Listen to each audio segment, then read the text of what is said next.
శ్రీ గురుభ్యో నమః. హరి ఓం. దంతాంచలేన ధరణీతలమున్నమయ్య పాదాళకేళిషు ధృతాది వరాహలీలం ఉల్లాఘనోత్ఫణ ఫణాధర గీయమాన క్రీడావదానం ఇభరాజముఖం నమామః. అమరీ కబరీ భార భ్రమరీ ముఖరీకృతం దూరీకరోతు దురితం గౌరీ చరణ పంకజం ఇందీవరదళ శ్యామం ఇందిరానందకందళం వందారు జనమందారం వందేగం యదునందనం. వాగర్ధావివ సంపృక్తౌ వాగర్ధ ప్రతిపత్తయే జగతః పితరౌ వందే పార్వతీ పరమేశ్వరౌ. ఆపదామపహర్తారం దాతారం సర్వసంపదాం లోకాభిరామం శ్రీరామం భూయో భూయో నమామ్యహం. బుద్ధిర్బలం యశోధైర్యం నిర్భయత్వమరోగత అజాడ్యం వాక్పటుత్వం చ హనుమత్స్మరణాల్లభేత్. శ్రీ గురుభ్యో నమః. హరి ఓం. శ్రీరామచంద్రుని అవతారం ఎందుకు అని అంటే ఒకే ఒక్క మాటలో చెప్పాలి అంటే ప్రాణికోటిని ఉద్ధరించటానికి. ప్రాణికోటిని ఉద్ధరించటము అంటే ఆ ప్రాణికోటిని స్వస్వరూప స్థితికి చేర్చటమే. భౌతికంగానా మానసికంగానా? భౌతికంగా చేరదు, మానసికంగా చేరుతుంది. ఇది ప్రతి ప్రాణికి ఉన్నటువంటి విషయమే. ప్రతి ప్రాణి విషయంలోనూ నిజమే అవుతుంది. కానీ అన్ని ప్రాణులు చేరుకుంటున్నాయా అంటే అది వేరే విషయం. ఎవరు చేరుకోగలరు? సాధనా మార్గంలో నిరంతరం శ్రవణ మనన నిధిధ్యాసనల ద్వారా స్వరూప స్థితిని ఎవరైతే ధ్యానం చేస్తారో, నిధిధ్యాసనం చేస్తారో వాళ్ళే ఆ స్వరూప స్థితిని పొందగలరు. అయితే సాధనలో ప్రాథమిక దశలో ఉన్నటువంటి వాళ్ళు సరాసరిగా ప్రస్థానత్రయంలోకి వెళ్ళలేకపోయినందువల్ల రామాయణం ద్వారా ఆ సాధనను చేయవచ్చు. లేదా మరొక రకంగా చెప్పవచ్చు, ప్రస్థానత్రయ సాధనలో ఉన్నప్పటికీ దానిని పరిపుష్టం చేసుకోవడం కోసం రామాయణ అవగాహన సామర్థ్యాన్ని పెంపొందించుకుంటే అప్పుడు శ్రీరాముడు మానవ జాతిని ఏ విధంగా ఉద్ధరించడానికి వచ్చాడు అనే విషయం మనకి స్పష్టంగా అర్థమవుతుంది. ఇది సాధనా మార్గం. అటువంటి శ్రీరాముడు ఇప్పుడు ఇక్కడ ఇంకొక విషయం కూడా మనం దృష్టిలో పెట్టుకుంటే ఇప్పుడు శ్రీరాముని యొక్క ఆ ప్రవర్తన మనకు స్పష్టంగా అర్థమవుతుంది. ఆయన పరమాత్మ స్వరూపుడు. మనం జీవులం అని అనుకుంటున్నాం కాబట్టి మీరు జీవులు కాదు అని ఆయన చెప్పాలి. చెప్పాలి అంటే మాట, చేత, ఆచరణ ఇవన్నీ చూపించాలిగా మనకి. అందుకని ఆయన రెండుగా విభజింపబడి తాను సీతమ్మ ఇద్దరు ఒకటే. వేరు వేరు అనుకోవటం ఆధ్యాత్మిక స్థాయిలో వేరు కాదు. అక్కడ రెండు లేవు, ఒకటే ఉంది. నా ద్వి రెండు లేవు, అద్వి ఒక్కటే ఉంది. ఆ ఒకటి ఏది? రెండు కలిసిన తత్వమే. ఆ రెండు కలిసినదా అంటున్నారు కదా, అందులో రెండు ఉన్నాయి కదా. ఉంటాయి, ఉన్నా అవి ఒకటి కిందనే తెలుస్తాయి. జ్ఞానము, శక్తి, అంతే. ఇప్పుడు జ్ఞానస్వరూపుడు స్వామివారు, శక్తి స్వరూపుడే అమ్మవారు. ఇద్దరు కలిపి, ఒక విధంగా చెప్పాలంటే ఇద్దరు కలిపి ఆడుతున్న నాటకం. ఎందుకు? రావణాసురుడిలో ఉన్నటువంటి ఆ రాక్షస లక్షణాల్ని, రావణాసురుడు లాంటి వాళ్ళలో ఉన్నటువంటి రాక్షస లక్షణాల్ని మీరు అనవసరంగా చెప్తున్నారు. రావణాసురుడు ఇప్పుడు లేడు, లేడు, కానీ రావణ లక్షణాలు ఉన్నాయి. వాటిని పోగొట్టుకుంటేనే గాని ఇప్పటిదాకా మనం చెప్పుకున్న శ్రీరామ తత్వం తెలియదు. రావణాసురుడికి అడ్డపడేది ఆ రాక్షస స్వభావమే అడ్డం పడుతోంది, అదే మనకి అడ్డం పడుతోంది. ఇప్పుడు ఈ ఈ ఈ రెండు విషయాలు మనం దృష్టిలో పెట్టుకుంటే ఈ శ్రీరాముడు సీతా విరహానికి ఆయన ఎలా పరితపిస్తున్నాడు అనేది మనకి అద్భుతంగా అర్థమవుతుంది. ఎందుకు ఆయన పరితాపం? సీతమ్మ కోసం. సీతమ్మ అంటే తనలో అవిభక్తమైన శక్తి, ఇప్పుడు విభక్తంగా ఉంది. మరి అవిభక్తమైన శక్తిని మళ్ళీ తనలో కలుపుకోవాలి. అలాగే సీతమ్మ కూడా తాను ఏ జ్ఞానం యొక్క శక్తియో ఆ జ్ఞానంతో ఏకమైపోవాలి. ఆ రెండు ఏకం అయిపోతే ఉన్నది ఒకటే, అప్పుడు ఇదంతా ఏది ఉండదు. సరే, ఇప్పుడు శ్రీరాముడు లక్ష్మణుడు ఎదురొచ్చాడుగా, ఇద్దరు కలిసి వెనక్కి వస్తున్నారుగా. వస్తూ ఉంటే, తిరిగి వస్తుంటే ఆయనకి ఎడమ కన్ను అదిరిందిట. నడుస్తూ నడుస్తూ ఉంటే కాళ్ళు తడబడి తొట్రుబాటు కలిగిందట. పైగా శరీరం కూడా కంపించిపోతోందట. ఉపాలక్ష్య నిమిత్తాన్ని, ఈ లక్షణాలన్నీ చూసి సహా అశుభాని ముహుర్ముహుకు, ఒకసారి కాదు అనేక సార్లు కలుగుతున్నాయి. కలుగుతుంటే వీటన్నింటినీ చూసి అపిక్షేమంను సీతాయాక ఇతి వై వ్యాజహార, ఏమి సీతమ్మ క్షేమంగా ఉందంటావా లేదంటావా అని అన్నాడు. ఆ మాట పైకే అన్నాడు. తీరా దగ్గరికి వచ్చి చూస్తే ఆశ్రమంలో సీతమ్మ లేదు. త్వరమాణో జగామాధ సీతా దర్శన లాలస, సీతా దర్శన లాలసుడై వచ్చి చూస్తే ఎవరున్నారు అక్కడ? శూన్యం ఆవసదం దృష్ట్వా, ఆవసదం ఎలా ఉంది? శూన్యంగా కనిపిస్తోంది. బభూవ ఉద్విగ్నమానస,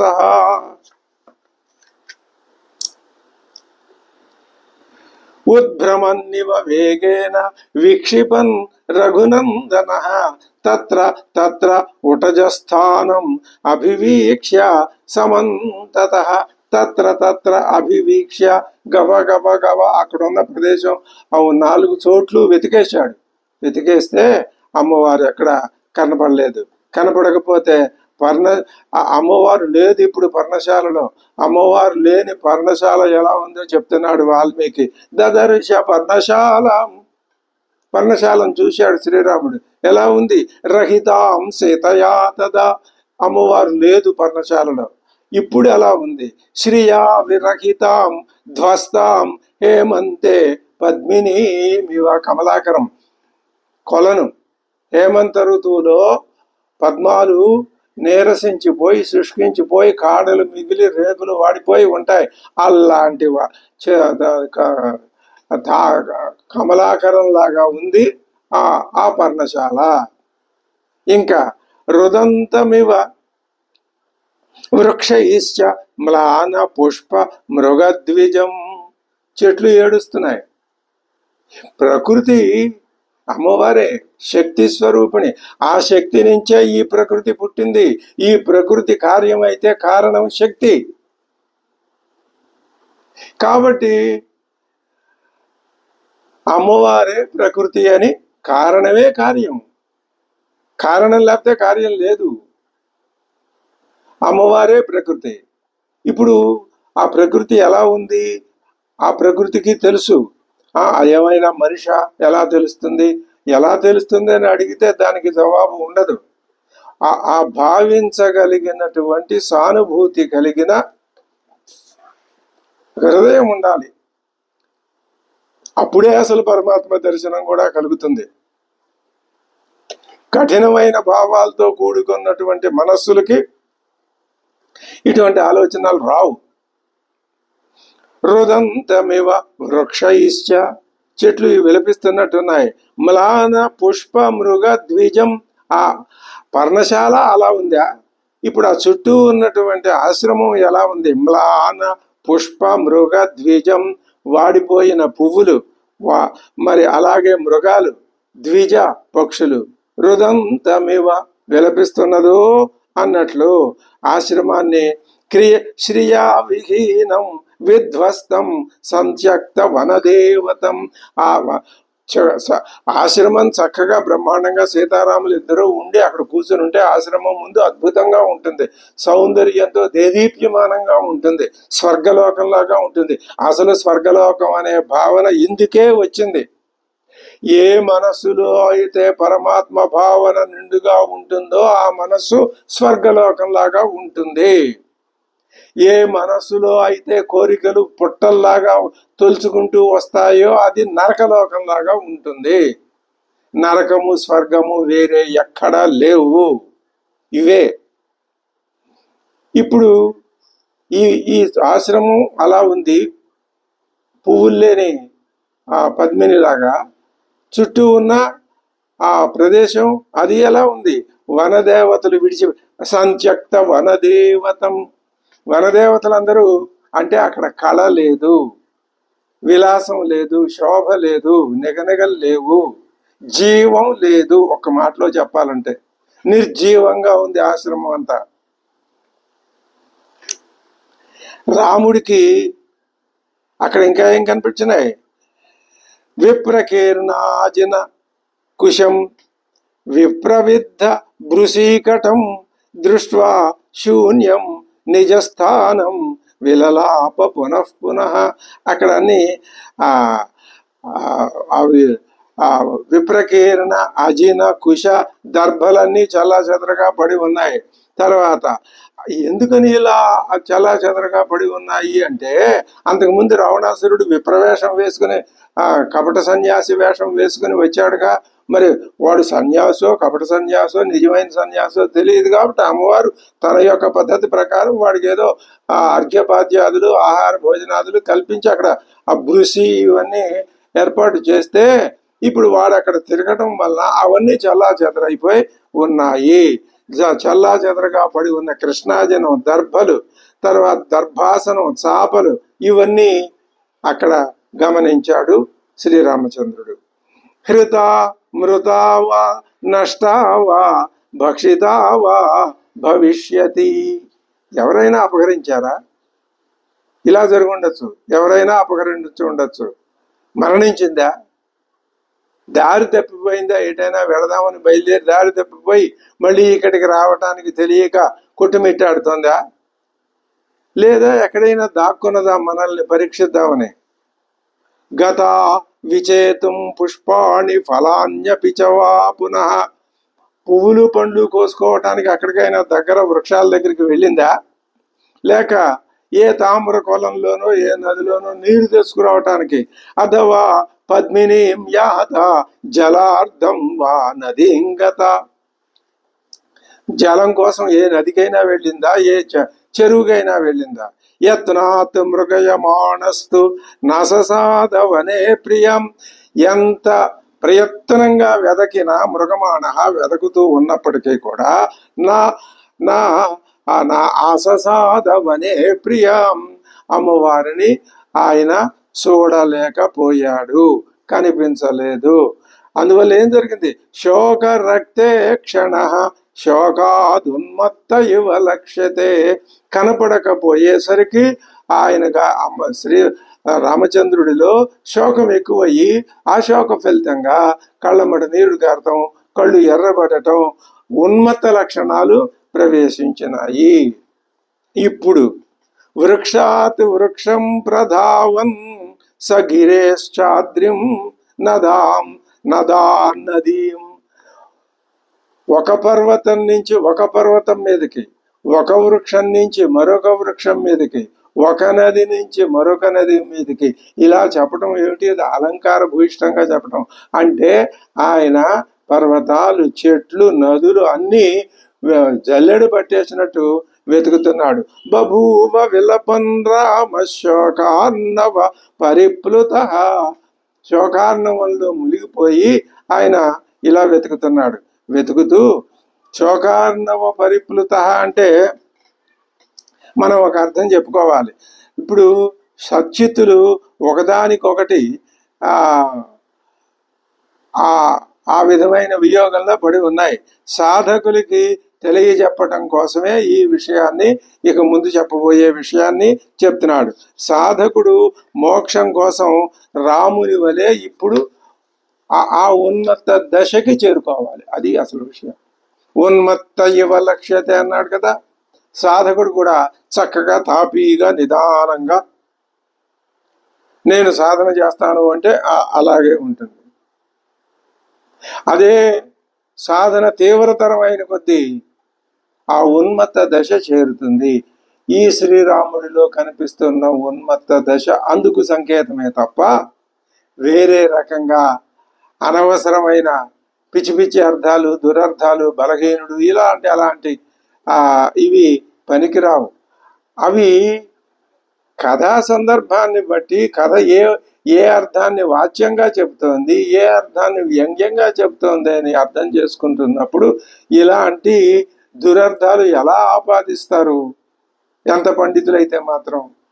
అది నిస్సంశయంగా అది తగిన విషయం కాదు.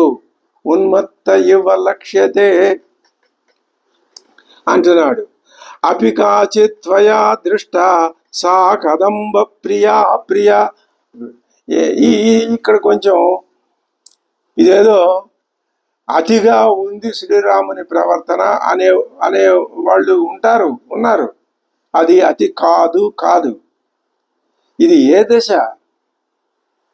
ఆయన జ్ఞానస్వరూపుడు తన శక్తిని, తన నుంచి దూరం అయిపోయిన శక్తిని మళ్ళీ తన దగ్గరికి ఆహ్వానించుకోవటం కోసం చేసే ప్రయత్నం. శక్తి ఇప్పుడు ఎక్కడ ఉన్నది? లంకలో ఉన్నది. ఆమె కూడా ఇలాగే చేస్తుంది. కాబట్టి దాన్ని ఈయన ఈ విధంగా అంటున్నాడు. అపి కాచిత్ త్వయా దృష్టా సా కదంబ ప్రియా ప్రియా. నా ప్రియురాలు కదంబ వృక్షాలంటే, కదంబ వనవాసిని అనే అమ్మవారికి పేరు కదా. కదంబ వృక్షాలంటే మా సీతమ్మకి చాలా ఇష్టం. ఓ కదంబ వృక్షమా, కదంబ ఎది జానీషే. ఆహా, ఓ కదంబ వృక్షమా నీకు తెలుసా? శంస ఎది జానీషే, నీకు తెలిసినట్లయితే చెప్పు, ఎందుకు ఇంత ఇంకా అనుమానిస్తున్నావు? సీతాం శుభాననాం అని ఎవరిని అడిగాడు? కదంబ వృక్షాన్ని అడిగాడు. స్నిగ్ధ పల్లవ సంకాశ పీత కౌశేయ వాసిని శంసస్వ యది వా దృష్ట బిల్వా బిల్వస్తనో బిల్వోపమస్తని. మా సీతమ్మ నీకు కనపడిందా? ఓ బిల్వ వృక్షమా, బిల్వం మారేడు. స్నిగ్ధ పల్లవ సంకాశ, నీ బిల్వ పల్లవాలు ఎంత స్నిగ్ధంగా, ఎంత నునుపుగా, ఎంత లేత ఎరుపు రంగులో ఉంటాయో ఈ మా సీతమ్మ పీత కౌశేయ వాసిని, చక్కని స్పష్టమైన ఖరీదైనటువంటి పసుపచ్చ రంగుతో ఉన్న పట్టు వస్త్రాన్ని ధరించిందమ్మా. ఓ బిల్వ వృక్షమా నాకు చెప్పు. అథవా లేదా ఆ పక్కనే అర్జున వృక్షం ఉంది. హే అర్జున శంసత్వం, నువ్వైనా చెప్పు. ప్రియాంతాం అర్జున ప్రియాం. మీ అర్జున వృక్షాలంటే మా సీతమ్మకి ఎంత ఇష్టమో చెప్పలేము. మరి నువ్వైనా చెప్పు. పోనీ ప్రతి ఒక్కళ్ళని మీకు ఇష్టం అంటే ఈ వృక్షాలన్నీ అంటే అమ్మవారికి ఇష్టము. ఎందుకని? అమ్మవారు ఈ వృక్షాలే. ఈ వృక్షాలకి మూల స్వరూపం అమ్మవారే. మీరు అమ్మవారిని చూడాలంటే ఈ వృక్షాల ద్వారా చూడొచ్చు. ఇది అసలు విషయం, పాయింట్. అమ్మవారు ఎక్కడ కనిపిస్తుంది? అంతటా ఉన్న అమ్మవారిని నీ కళ్ళు ఎలా చూడగలుగుతాయి? నత్ర చక్షుర్గచ్చతి నవాగ్గచ్చతి నో మనో నా విద్మో. వేదమే అని చెప్పింది, మాకు తెలియట్లేదయ్యా బాబు ఎలా చెప్పాలో మీకు అన్నది. నీవు కళ్ళతో అమ్మవారిని చూడలేవు. మరి ఏం చూసి అమ్మవారిని గ్రహించాలి?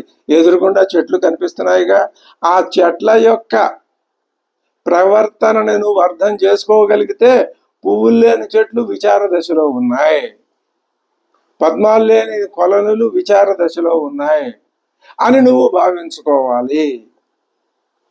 వృక్షాలలో అమ్మవారిని చూడాలి. అదే చేస్తున్నాడు శ్రీరామచంద్రుడు. ఇంకేం ఇందులో ఏ విధమైన అనౌచిత్యం ఉన్నది? లేదు. పైగా ఔచిత్యం 100కి 100 పాళ్ళు ఉన్నది. మనం కూడా వృక్షాల్ని చూస్తాం, అంతే. చూడడం వరకే. చెట్లు చెట్లుగా కనపడతాయి, ఒక్కొక్కసారి చెట్టుగా కూడా కనపడకపోవచ్చు. వాటి దారి వాటిది, మన దారి మంది. మనకు ఎంతసేపు సంపాదన ఇచ్చా, దాన్ని దాచుకునే కోరిక, అహం మమ, ఈ రెండే ప్రధానం కాదు. ఈ రెండు విడిచిపెడితే ఈ రెండు కానిది ఇంకోటి ఉంది, పరమాత్మ స్వరూపం. అదే నీ స్వరూపం. అది నువ్వు తెలుసుకోవాలంటే అనేక మార్గాల్లో ఒక మార్గం కాదు, ఉత్తమోత్తమ మార్గాన్ని శ్రీరామచంద్రుడు ఇక్కడ చూపిస్తున్నాడు. అమ్మవారే వృక్షాలను చూస్తే అమ్మవారిని చూడటం అనే ఆ విద్య, ఆ దృష్టి నేర్చుకోవాలి. అందుకే రామాయణ అవగాహన, రామాయణ పారాయణం, రామాయణం చదవటం, అర్థం చేసుకోవటం, అధ్యయనం. అథవార్జున శంసత్వం ప్రియంతామర్జున ప్రియాం జనకస్య సుతాభీరుర్ యది జీవతి వానవా. అసలు అమ్మవారు బతికుందో లేదో చెప్పండి అయ్యా ముందు. బతికుంటే ఎక్కడైనా వెతికి నేను పట్టుకుంటాను. కకుభోరూం తాం వ్యక్తం జానాతి మైథిలిం. ఓ కకుభ వృక్షమా, యథా పల్లవ పుష్పాఢ్యో భాతిహ్యేష వనస్పతి. ఇదిగో ఈ కకుభ వృక్షం నువ్వు ఎలా ప్రకాశిస్తున్నావు తెలుసా? పల్లవాలతో, చిగురాకులతో, పుష్పాలతో, పువ్వులతో ప్రకాశిస్తున్నావే, అలాంటి మా సీతమ్మ కూడా నీలాగానే ప్రకాశిస్తుంది. కాబట్టి నువ్వు ఆ సారూప్యంతో అమ్మవారు ఎక్కడుందో చెప్పు. కకుభ వృక్షాన్ని అడిగాడు. భ్రమరైరుపగీతస్య యథా ద్రుమవరోక్షయం ఏష వ్యక్తం విజానాతి తిలకస్తిలక ప్రియాం. ఏ తిలక వృక్షమా, ఈ తిలక వృక్షం మీద తుమ్మెదలు చక్కగా జంకారం చేస్తున్నాయి. దీనికి తన మీద ఉన్న ప్రేమ గల సీత వార్త తప్పనిసరిగా తెలుస్తుంది. తిలక వృక్షం అంటే అమ్మవారికి ఇష్టం కాబట్టి ఆమె సంగతి తిలక వృక్షానికి తెలిసే ఉంటుంది. భ్రమరైరుపగీతైశ్చ యథా ద్రుమవరోక్షయం. ఈ తిలక వృక్షం చూడండి, చక్కగా ఆ పూసింది. ఆ పుష్పాల్లో ఉన్న మకరందం కోసం తుమ్మిదలు జమ్మన చెట్టు చుట్టూ తిరుగుతున్నాయి.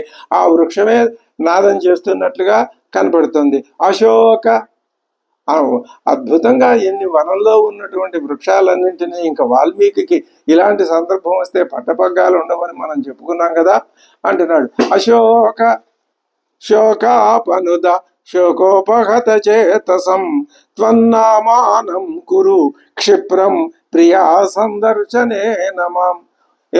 నువ్వు అశోక వృక్షానివి, నీకు శోకం లేదు, నాకు శోకం పెట్టావు. ఇదేం పద్ధతి అయ్యా, ఇదేం న్యాయం అయ్యా? ఓ అశోకమా, నన్ను కూడా అశోక వృక్షాన్ని చెయ్యి అంటే శోకం లేని వాణ్ణిగా చెయ్యి అంటే సీతమ్మ ఎక్కడుందో చెప్పు. అయినా ఆ విధానం, చెప్పే విధానం ఇది అత్యద్భుతం. మనం ఆశ్చర్యపోతూ ఆనందిస్తూ ఆ రచనా సామర్థ్యాన్ని, రచనా విధానాన్ని మనం చదవాలి. అప్పుడు మనస్సుకి ఎంతో ఆహ్లాదం కలుగుతుంది. అది కావ్యానందము, అంతకంటే ఉన్నతమైన రసానందము. ఎందుకని మనం రెండింటినీ కలిపే పట్టుకుని ముందుకు వెడుతున్నాంగా. ఏ ఒక్కదాన్నో పట్టుకుని ఇంకొక దాన్ని వదిలేయట్లేదుగా. సాధారణంగా లోకంలో జరిగేది ఇదే అని పెద్దలు అంటారేమో, మరి అనరు, కానీ ఇలాగే జరుగుతూ ఉంటుంది. మనం ఏం చేస్తున్నాం, రెండింటినీ యథాశక్తిగా కలిపి పట్టుకుని ముందుకి వెళ్తున్నాం. అశోక శోకాపనుద శోకోపహత చేతసం త్వన్నామానం మాంకురు క్షిప్రం. నీలాగా శోకోపహత, శోకం చేత అపహత చేతసుకుని నేను, నన్ను నువ్వేం చేస్తావంటే శోకం పోగొట్టేదానివి కదా, నా శోకాన్ని పోగొట్టు. యది తాళ వృక్షం, తాడి చెట్టు, త్వయా దృష్ట పక్వతాళ ఫలస్తని కథయస్వ వరారోహం కారుణ్యం యది తే మయి. నా మీద నీకు ఏమాత్రం కరుణ ఉన్నా, ఓ తాళవృక్షమా కథయస్వ వరహరోగం. మా సీతమ్మ ఎక్కడుందో నాకు చెప్పు. యది దృష్టా త్వయా సీత జంబూ ఫలోపమా. జంబూ ఫలాలు నీలం రంగులో ఉంటాయి. ఆ నిగనిగ రంగు కాదు, ఆ నిగనిగలు నీ జంబూ ఫలాల్లో ఉండే నిగనిగలు అమ్మవారి శరీరం మీద కనిపిస్తూ ఉంటాయి. పచ్చటి వర్ణంలోనే, కాంచన వర్ణంలోనే నిగనిగలు. అవి జంబూ ఫలం యొక్క నిగనిగల్లాగా ఉన్నాయి. యది దృష్టా త్వయా సీత. నువ్వు చూస్తే ఎందుకు మెదలకుండా ఊరుకుంటావు? ఒక్క మాట చెప్పు ఓ జంబూ వృక్షమా. ప్రియాం యది విజానీషే నిశంకం కథయస్వమే. నువ్వు శుభ్రంగా నిర్భయంగా చెప్పు. నీకు ఏ విధమైన భయం లేదు. అహోత్వం కర్ణికారాజ్య సుపుష్పై శోభసే భృశం. ఓ కర్ణికారమా, కొండగోగు, నువ్వు ఎంత చక్కగా పూశావు, మంచి పువ్వులతో ఎంత అందంగా ఉన్నావు నువ్వు. కర్ణికార ప్రియ. ఆ అమ్మవారు అన్ని పుష్పాలు తీసుకొచ్చి ఆవిడ చెవిలో అలంకరించుకుంటుంది, కొప్పులో పెట్టుకుంటూ ఉంటుంది. మరి ఆ మాత్రం సానుభూతి లేదా నీకు? చెప్పు, అమ్మవారు ఎక్కడుందో చెప్పు. దృష్టాయది ప్రియా చ్యూత నీప మహాసాలాన్ పనసాన్ కురవాన్ ధవాన్ దాడిమాన్ అసనాన్ గత్వా దృష్ట్వా రామో మహాయశాః మల్లికా మాధవీశ్చైవ చంపకాన్ కేతకీస్తదా పృచ్ఛన్ రామో వనే భ్రాంత ఉన్మత్త ఇవ లక్ష్యతే.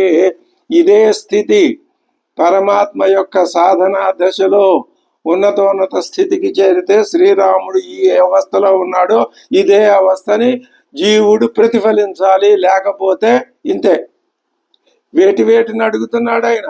మొదటి నుంచి చూసుకుంటే కదంబ వృక్షం, బిల్వ వృక్షం, కకుభం, అర్జునం, తిలకం, తాళం, జంబు, కర్ణికారం, ఇంకా అదిగో మామిడి చెట్లు, నేప వృక్షాలు, పెద్ద మద్ది చెట్లు, పనస చెట్లు, గోరంటలు, చండ్ర, దానిమ్మ, వేగిస, మల్లె, అక్కడికి వృక్షాలు, ఇక పుష్పాలు, మల్లెలు, గురువిందలు, సంపెంగలు, మొగలి చెట్లు, మొగలి డొంకలు సమీపించి వాటిని చూసి తన ప్రియురాలి వృత్తాంతం అడిగి మీకు ఎక్కడైనా సీతమ్మ కనపడిందా అని అడుగుతున్నాడు ఆయన. అథవా మృగశాభాక్షీం. ఇంకా వృక్షాలు, లతలు, పూల ఇవి అయిపోయినాయి.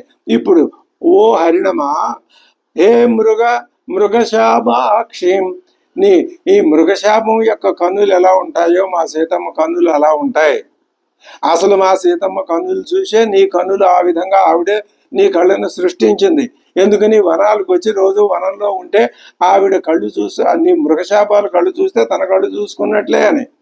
అంత ప్రకృతిలో లీనమైపోయినటువంటి అమ్మవారు, హే మృగశాపాక్షి, హే మృగ జానాసి మైథిలీం మృగ విప్రేక్షణీ కాంత మృగీ సహిత భవేతు. నీకు తెలిసిన అటువంటి మా సీతమ్మ తెలిసిన లేడి వలె వివిధంగా చూసేటటువంటి ఆ అమ్మవారి యొక్క ఆ ఆడులేళ్లతో కలిసి ఉండవచ్చు ఎక్కడైనా ఉందేమో చూడు. గజ సా గజనాసోరూర్యది దృష్టా త్వయా భవేత్. ఓ హస్తి, ఓ ఏనుగా, నీ యొక్క తొండము వంటి ఊరువులు కలిగిన అమ్మవారు ఎక్కడైనా నువ్వు చూసావా? తామన్యే విదితాం తుభ్యం ఆఖ్యాహి వరవారణ. ఓ శ్రేష్టమైన వారణమా, ఆఖ్యాహి, నాతో చెప్పు. శార్దూల. ఇక్కడ క్రూరత్వం కాదు. ఏ క్రూర మృగమైనా అమ్మవారిని చూసి సాధు జంతువులాగా, పిల్లి పిల్లలాగా ఉండవలసిందే. యది సా దృష్టా ప్రియా చంద్ర నిబానన. చంద్రుడితో సమానమైన ముఖం కలిగినటువంటి మా సీతమ్మ నీకు యది సా దృష్ట, నువ్వు చూశావా? మైథిలి మమ విశ్రబ్ధం కథయస్వనతే భయం. అమ్మో, చెబితే ఎవరు చంపరు, నేను నీకు ఆమె. కిందావసి ప్రియే దూరం దృష్టాసి కమలే క్షణే. మళ్ళీ ఆలోచన విధానం మారిపోయింది. ఎందుకమ్మా నువ్వు కనపడకుండా దూరంగా పారిపోతున్నావు? చెట్ల మాటను దాక్కున్నావా? వృక్షైరాచ్ఛాద్యచాత్మానం కిం మాం న ప్రతిభాషసే. నాతో ఎందుకు మాట్లాడటలేదు? చెట్ల దాక్కున్నావా? చెట్ల దాటునా ఇంతసేపు చెట్ల చాటు ఉన్నావా? ఇంకా వద్దులే. ఇక నువ్వు ఆ విధమైనటువంటి ఆ క్రీడాశక్తిని విడిచిపెట్టి చెట్ల చాటు నుంచి యువతలకు వచ్చి పోయే నా ప్రాణాన్ని రక్షించు. తిష్ట తిష్ట వరారోగే నా దేస్తి కరుణామయి. నా మీద ఏమాత్రం దయలేదా నీకు? నా అత్యర్థం హాస్యశీలాసి. నీళ్ళు తిష్ట తిష్ట ఉండు, ఇంకా ఎక్కువ పరిహాసం వద్దులే. ఇంతవరకు ఈ పరిహాసం నాకు ప్రాణాంతకంగా ఉంది, నీకు పరిహాసంగా ఉందేమో. కిమర్థం మాం ఉపేక్షసే, ఎందుకు నన్ను ఉపేక్షిస్తున్నావు? పితకౌశేయకేనాసి సూచిత వరవర్ణిని దావంచపి మయా దృష్ట తిష్టయద్యస్తి సౌహృదం. నీలోనే గనక స్నేహం అనేది ఉన్నట్లయితే తిష్ట. ఆ పీత కౌశేయ వస్త్రాన్ని ధరించి నువ్వు వెడుతూ ఉంటే గాలిలో అది ఎగురుతూ ఉంటే నువ్వు పరిగెడుతున్నట్లుగా ఉన్నది. నీ ఉనికిని నీ పట్టు వస్త్రం ఆ పసుపు రంగు ఎక్కడ కనపడినా నువ్వు ధరించిన వస్త్రంలాగా కనిపిస్తోంది. నువ్వు పరిగెడుతున్నావులే, నేను చూస్తున్నాను, ఆగు, పరిగెట్టకు. నైవసానూనమథవా హింసితా చారుహాసిని కృచ్ఛ్రం ప్రాప్తం నమాం నూనం యథోపేక్షితుమర్హతి. నేను అంటే నా మీద నువ్వు ఏదైనా పగ సాధించడానికి ఎంతసేపు దాక్కున్నావా ఎక్కడన్నా? ఎందుకు పగ సాధించడం అంటావా? నేను నిన్ను ఇంతకు ముందు ఏదైనా కించిత్తుగానైనా నేను బాధ పెట్టి ఉంటే ఆ కోపం తీర్చుకోవడానికి ఇలా దాక్కున్నావా? నేను నిన్ను ఎప్పుడు బాధ పెట్టలేదమ్మా, ఎప్పుడు నిన్ను నేనేమీ అనలేదే. నువ్వు అరణ్యాలకు వస్తానంటే ఏదో ఒక మాట అన్నాను, వద్దులే అని, కానీ వెంటనే రమ్మన్నాను కదా. నువ్వు నాతో అడవుల్లో నీ కత్తులు కటార్లు ఎందుకని అడిగితే అసలు కారణం చెప్పి నిన్ను ఒప్పించాను కదా. ఇంకా అంతకంటే నేను బాధ పెట్టిన సందర్భాలు ఎక్కడున్నాయమ్మా? నువ్వు అడిగిందల్లా పట్టుకొచ్చి ఇస్తున్నాము. నీ సంతోషమే నా సంతోషంగా నేను జీవిస్తున్నాను కదా. ఎందుకు నా మీద ఇటువంటి నువ్వు ఈ పరిహాసాన్ని చూపిస్తున్నావు? బహుశా నేను లేని సమయం చూసి రాక్షసులు నిన్ను భక్షించారా? వ్యక్తం సా భక్షిత బాల రాక్షసై పిశితాశనై విభజ్యాంగాని సర్వాణి. ఓ శరీరంలో భాగాలు, ఒక్కొక్క చేతులకు చేలు, కాళ్ళు అలా మొత్తం అంతా ఏ ముక్క కాముక్క తీసి తినేశారా? నూనం తచ్చుభదంతోష్టం సునాసం చారుకుండలం. నాస ఓష్టము కుండలాలు, పూర్ణచంద్రమివగ్రస్తం ముఖం నిష్ప్రభతాంగతం. పూర్ణచంద్రుని వలె ఉన్నటువంటి నీ ముఖము, శ్వేతముఖము రాహుగ్రస్తమైన చంద్రబింబంలాగా అయిపోయింది, కనపడకుండా పోయింది. సాయి చంపకవర్ణాభ గ్రీవా గ్రైవేయశోభిత కోమల విలపంచాస్తు కాంతాయా భక్షిత శుభ. ఆమె మెడ పట్టుకొని బహుశా రాక్షసులు ఎవరో గట్టిగా కొరికేసి కరకర నమిలేసి చంపేసి తినేసి ఉంటారేమో. సీతమ్మ కంఠం, ఆ కంఠం ఎలాంటిది? చంపక వర్ణాభాగ్రీవా. ఇంకా గ్రైవేయశోభిత, మెడలో ఆ కంఠహారం ఉన్నది. కోమల, ఎంతో సుకుమారమైంది. విలపంచా, నన్ను సంపద్దు అని ఆవిడ విలపిస్తూ ఉన్నప్పటికీ ఆమె యొక్క కంఠం భక్షిత, ఎవడో రాక్షసుడు తినేసి ఉంటాడు. నూనం, నిస్సందేహంగా, నూనం విక్షిప్యమాణౌ తౌ బాగు పల్లవ కోమలౌ. చిగురుటాకుల్లాగా సుకుమారంగా ఉన్న ఆ బాహువుల్ని కూడా ఎవరో రాక్షసులు పట్టుకొని బలవంతంగా ముక్కలు చేసి నవిలి మింగేసి ఉంటారు. భక్షితౌ వ్యపమానగ్రౌ సహస్తాభరణాంగదౌ మయా విరగిత బాల రక్షసాం భక్షణాయ వై. నేను లేనటువంటి సమయంలో రాక్షసులకి మా సీతమ్మ ఆహారం అయిపోయింది. వాళ్ళే ఈమెను చంపి భక్షించి వేశారు.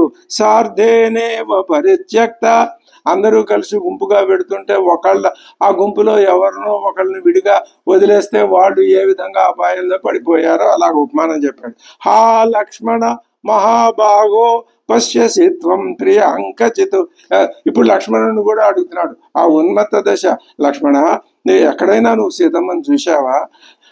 హా ప్రియే క్వ గతా భద్రే, ఎక్కడికి వెళ్ళిపోయావమ్మా?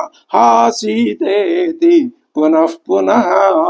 ఇది మానవ మాత్ర సందర్భంలో చూస్తే జాలి కలుగుతుంది, ఆధ్యాత్మిక దృష్టితో చూస్తే ఏమీ అందులో విశేషం లేదు. అంతటి తీక్ష్ణమైన కోరిక ఉండి తీరవలసిందే. ఇచ్చేవం విలపన్ రామ పరిధావన్ వనాద్వనం, ఇలా విలపిస్తూ ఒక వనం నుంచి మరొక వనంలోకి పరిధావన్ వేగంగా వెళ్ళిపోతూ, క్వచిత్ ఉద్భ్రమతే వేగాతు, ఒక్కొక్క చోట ఏం చేస్తున్నాడు, వేగంతో పరిగెడుతున్నాడు. క్వచిత్ విభ్రమతే, ఉద్భ్రమతే దూకుతూ పెడుతున్నాడు. ఒక్కొక్క చోట విభ్రమతే భ్రమని పొందుతున్నాడు, ఏదో చూసి సీత అనేటటువంటి భ్రమని. క్వచిన్ మత్త ఇవా భాతి, ఒక్కొక్క చోట మోహాన్ని పొందినట్టు, అజ్ఞానాన్ని పొందినట్టు. ఆభాతి కాంతాన్వేషణ తత్పర సవనాని నదీహి శైలాన్ గిరి ప్రస్రవణాని చ, ప్రస్రవణ గిరుల్ని, శైలాల్ని, నదుల్ని, కాననాని చ వేగేన భ్రమచ్చ పరిసంస్థిత, ఏమాత్రం నిలకడలేక అన్ని తిరిగినవే తిరిగి పర్వతాలు, నదులు, ఇవన్నీ ఆయన వెతుకుతూనే ఉన్నాడు. తదా సగత్వా విపులం మహద్వనం, ఆ విశాలమైనటువంటి ఆ పెద్ద అడవిలో ఆయన వెళ్ళి పరీత్య సర్వం త్వదమైథిలీం ప్రతి, ఆ అమ్మవారిని గురించి మొత్తం అంతా వెతికి అనిష్ఠితాశస్సచకార మార్గణే పునః ప్రియాయా పరమం పరిశ్రమం,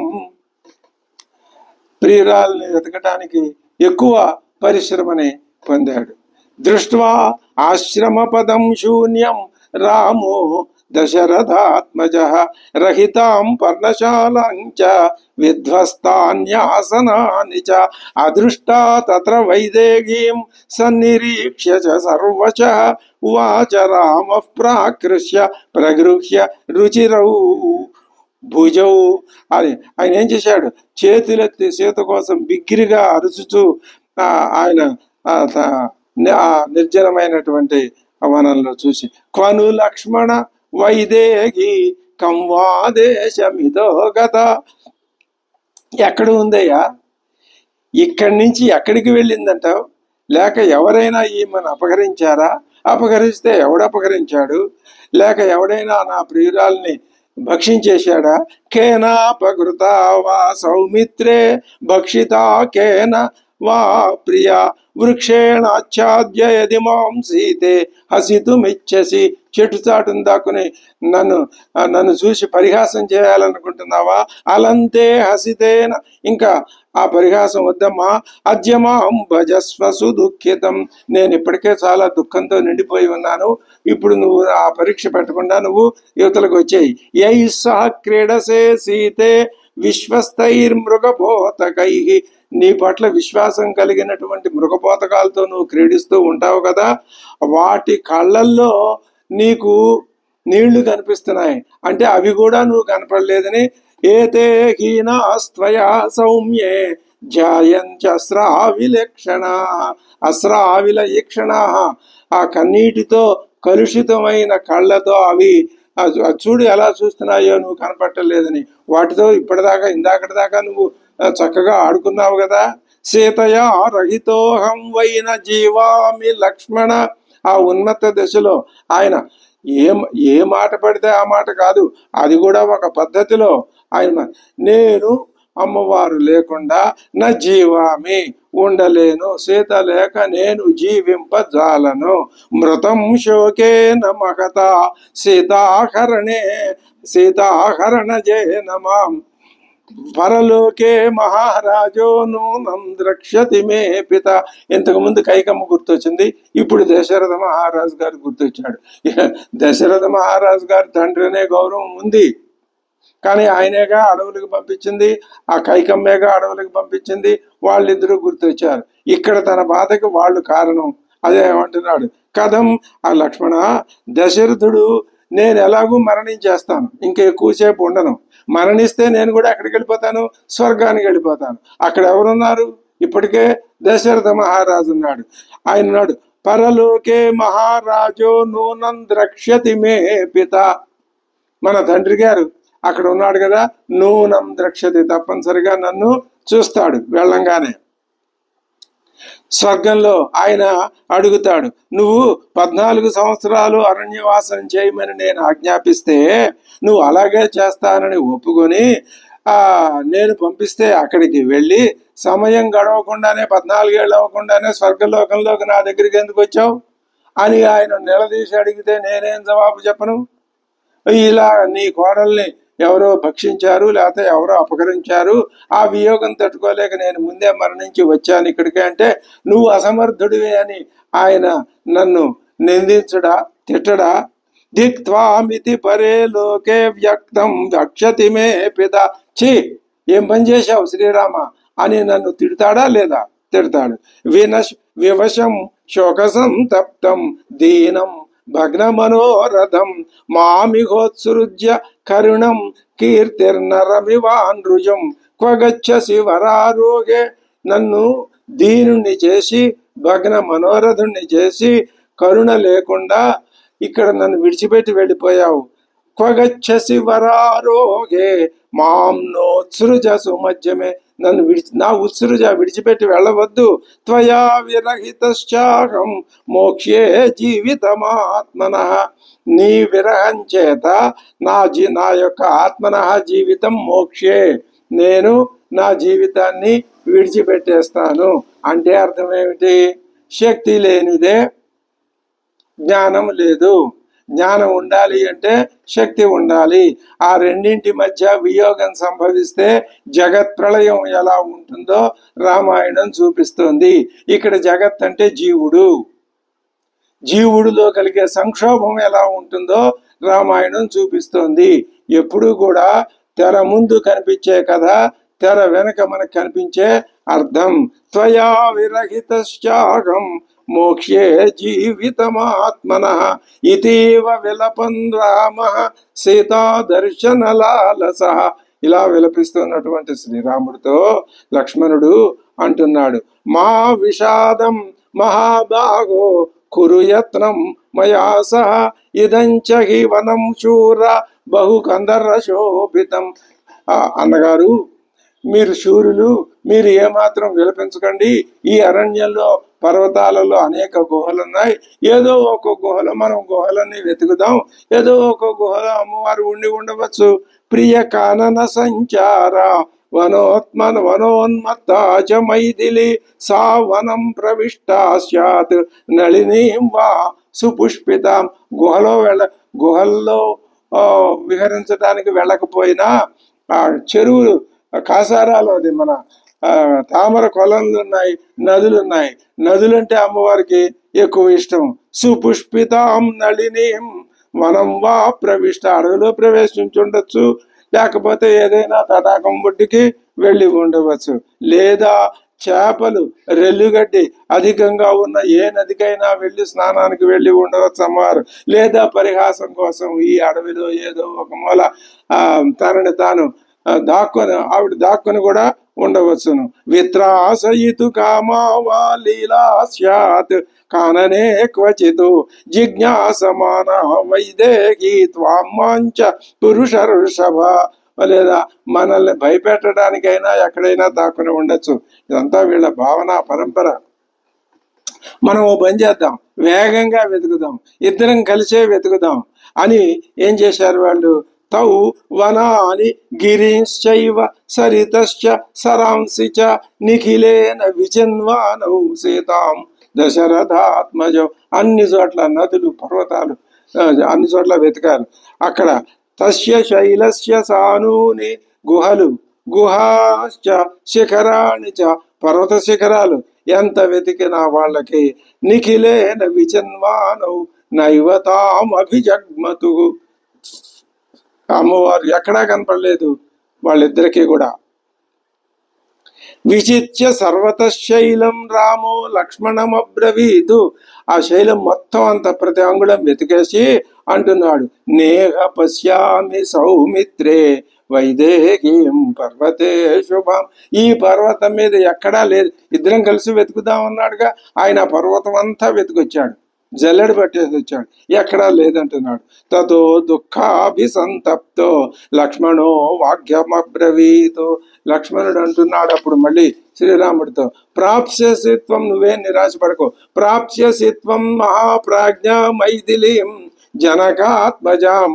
పూర్వం విష్ణుమూర్తి బలి చక్రవర్తిని అణగద్రొక్కి ఆ భూమిని ఏ విధంగా ఆయన స్వాధీనం చేసుకున్నాడు, అలాగే నువ్వు కూడా తప్పనిసరిగా అమ్మవారిని మళ్ళీ పొందగలవు.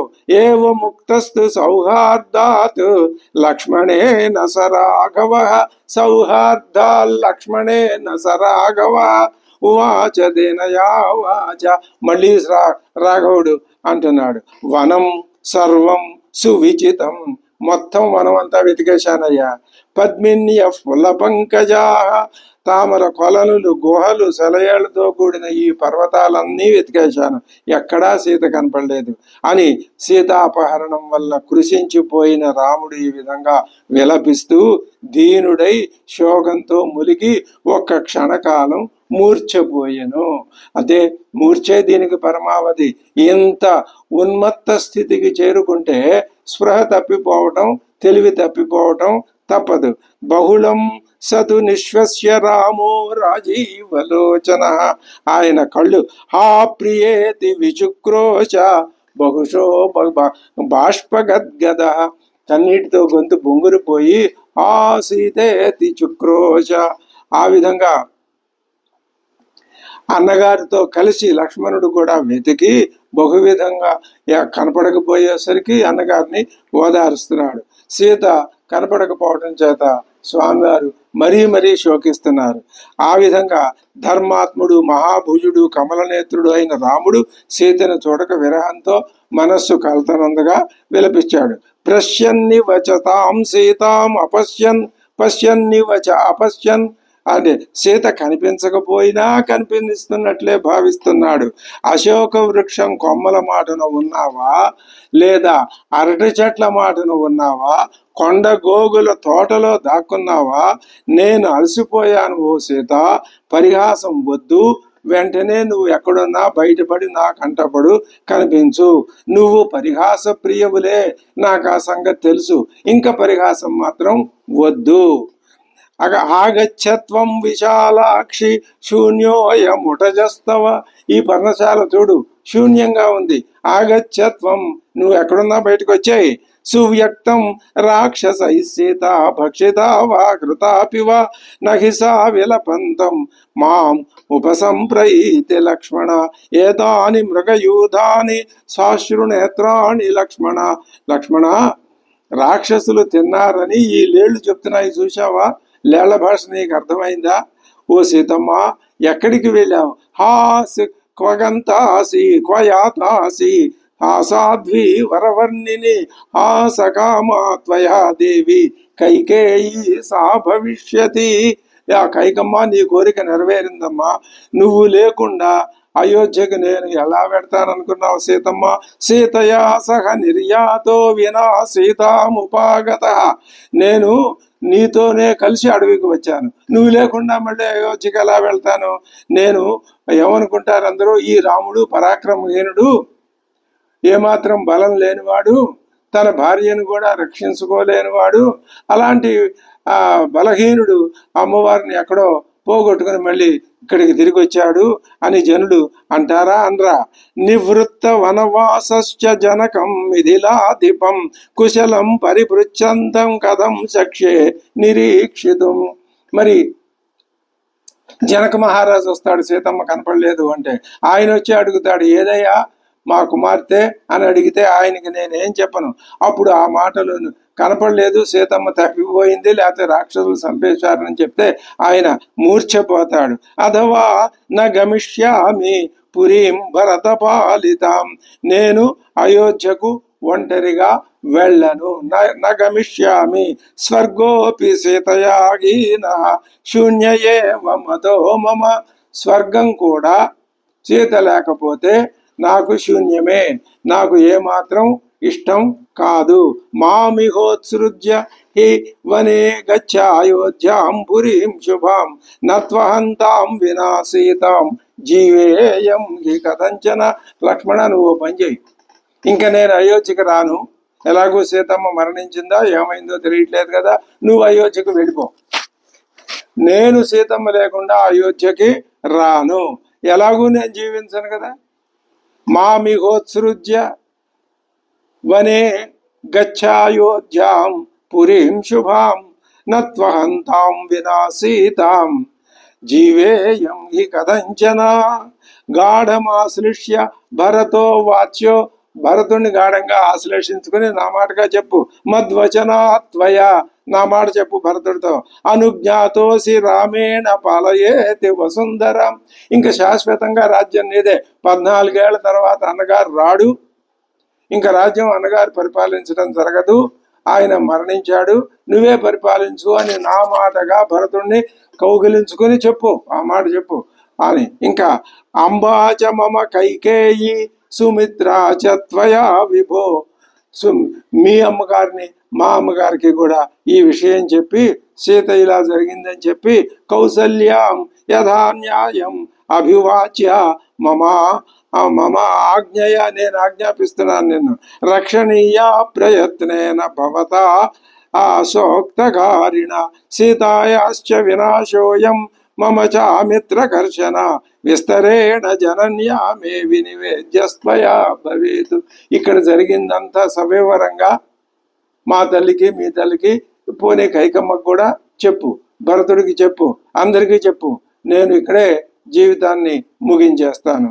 ఇతి విలపతి రాఘవే సుదీనే, ఈ విధంగా రాఘవుడు విలపిస్తూ ఉండగా వనముపగమ్యతయా వినాసుకేశ, సీతమ్మ లేకుండా ఈ విధంగా విలపిస్తుంటే భయ వికల ముఖస్థు లక్ష్మణోపి, లక్ష్మణుడి ముఖం భయంతో వికలమైపోయింది. ఆయన బాధ, ఆయన విచారం, ఆయన దుఃఖం, ఆయన ఉన్మత్త స్థితిలో ఆయన మాట్లాడే మాటలు అంత వినేవాళ్ళకి ఎంతో బాధను కలిగిస్తున్నాయి.